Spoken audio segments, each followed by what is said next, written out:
Chapter 9. The Acceptance of the Atonement. Section 1. The Acceptance of Reality. Fear of the will of God is one of the strangest beliefs the human mind has ever made. It could not possibly have occurred unless the mind were already profoundly split, making it possible for it to be afraid of what it really is. Reality cannot threaten anything except illusions, since reality can only uphold truth. The very fact that the will of God, which is what you are, is perceived as fearful, demonstrates that you are afraid of what you are. It is not then the will of God of which you are afraid, but yours. Your will is not the ego's, and that is why the ego is against you. What seems to be the fear of God is really the fear of your own reality. It is impossible to learn anything consistently in a state of panic. If the purpose of this course is to help you remember what you are, and if you believe that what you are is fearful, then it must follow that you will not learn this course. Yet the reason for the course is that you do not know what you are. If you do not know what your reality is, why would you be so sure that it is fearful? The association of truth and fear, which would be highly artificial at most, is particularly inappropriate in the minds of those who do not know what truth is. All this could mean is that you are arbitrarily associating something beyond your awareness with something you do not want. It is evident, then, that you are judging something of which you are totally unaware.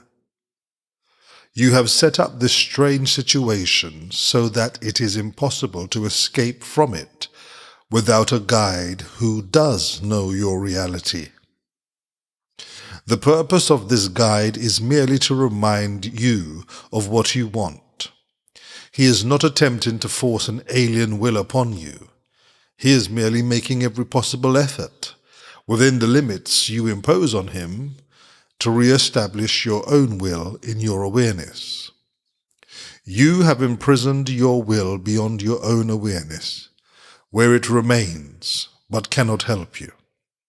When I said that the Holy Spirit's function is to sort out the true from false in your mind, I meant that he has the power to look into what you have hidden and recognize the will of God there.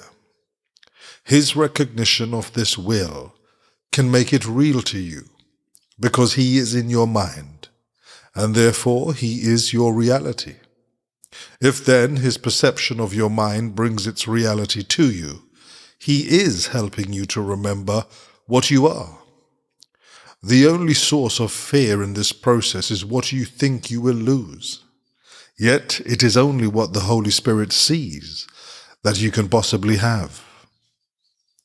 I have emphasized many times that the Holy Spirit will never call upon you to sacrifice anything. But if you ask the sacrifice of reality of yourself, the Holy Spirit must remind you that this is not God's will, because it is not yours. There is no difference between your will and God's.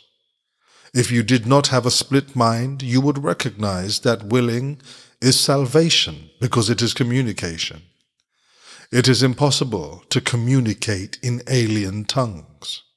You and your Creator can communicate through creation, because that, and only that, is your joint will. A divided mind cannot communicate, because it speaks for different things to the same mind. This loses the ability to communicate simply because confused communication does not mean anything. A message cannot be communicated unless it makes sense. How sensible can your messages be when you ask for what you do not want? Yet as long as you are afraid of your will, that is precisely what you are asking for. You may insist that the Holy Spirit does not answer you, but it might be wiser to consider the kind of questioner you are. You do not ask only for what you want. This is because you are afraid you might receive it. And you would. That is why you persist in asking the teacher who could not possibly give you what you want. Of him, you can never learn what it is, and this gives you the illusion of safety. Yet you cannot be safe from truth, but only in truth. Reality is the only safety. Your will is your salvation because it is the same as God's. The separation is nothing more than the belief that it is different. No right mind can believe that its will is stronger than God's. If then a mind believes that its will is different from his, it can only decide either that there is no God or that God's will is fearful. The former accounts for the atheist and the latter for the martyr, who believes that God demands sacrifices. Either of these insane decisions will induce panic, because the atheist believes he is alone, and the martyr believes that God is crucifying him. Yet no one really wants either abandonment or retaliation, even though many seek both. Can you ask the Holy Spirit for gifts such as these and actually expect to receive them? He cannot give you something you do not want. When you ask the universal giver for what you do not want, you are asking for what cannot be given because it was never created. It was never created because it was never your will for you. Ultimately, everyone must remember the will of God, because ultimately, everyone must recognize himself. This recognition is the recognition that his will and God's are one. In the presence of truth, there are no unbelievers and no sacrifices. In the security of reality, fear is totally meaningless. To deny what is can only seem to be fearful. Fear cannot be real without a cause, and God is the only cause. God is love, and you do want him. This is your will. Ask for this, and you will be answered, because you will be asking only for what belongs to you. When you ask the Holy Spirit for what would hurt you, he cannot answer, because nothing can hurt you, and so you are asking for nothing. Any wish that stems from the ego is a wish for nothing, and to ask for it is not a request. It is merely a denial in the form of a request. The Holy Spirit is not concerned with form, being aware only of meaning. The ego cannot ask the Holy Spirit for anything, because there is complete communication failure between them.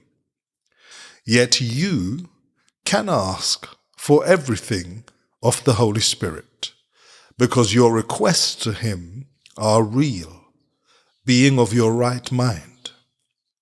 Would the Holy Spirit deny the will of God? And could he fail to recognize it in his Son? You do not recognize the enormous waste of energy you expend in denying truth. What would you say of someone who persists in attempting the impossible, believing that to achieve it is to succeed? The belief that you must have the impossible in order to be happy is totally at variance with the principle of creation. God could not will that happiness depended upon what you could never have. The fact that God is love does not require belief, but it does require acceptance. It is indeed possible for you to deny facts, although it is impossible for you to change them. If you hold your hands over your eyes, you will not see, because you are interfering with the laws of seeing. If you deny love, you will not know it, because your cooperation is the law of its being. You cannot change laws you did not make, and the laws of happiness were created for you, not by you. Any attempt to deny what is must be fearful, and if the attempt is strong, it will induce panic. Willing against reality, though impossible, can be made into a very persistent goal, even though you do not want it. But consider the result of this strange decision. You are devoting your mind to what you do not want. How real can this devotion be? If you do not want it, it was never created. If it were never created, it is nothing. Can you really devote yourself to nothing? God in his devotion to you created you, devoted to everything, and gave you what you are devoted to. Otherwise, you would not have been created perfect. Reality is everything, and you have everything because you are real. You cannot make the unreal, because the absence of reality is fearful, and fear cannot be created. As long as you believe that fear is possible, you will not create. Opposing orders of reality make reality meaningless, and reality is meaning. Remember then that God's will is already possible, and nothing else will ever be. This is the simple acceptance of reality, because only that is real. You cannot distort reality and know what it is. And if you do distort reality, you will experience anxiety, depression, and ultimately panic, because you are trying to make yourself unreal. When you feel these things, do not try to look beyond yourself for truth. For truth can only be within you. Say, therefore, Christ is in me, and where he is, God must be, for Christ is part of him.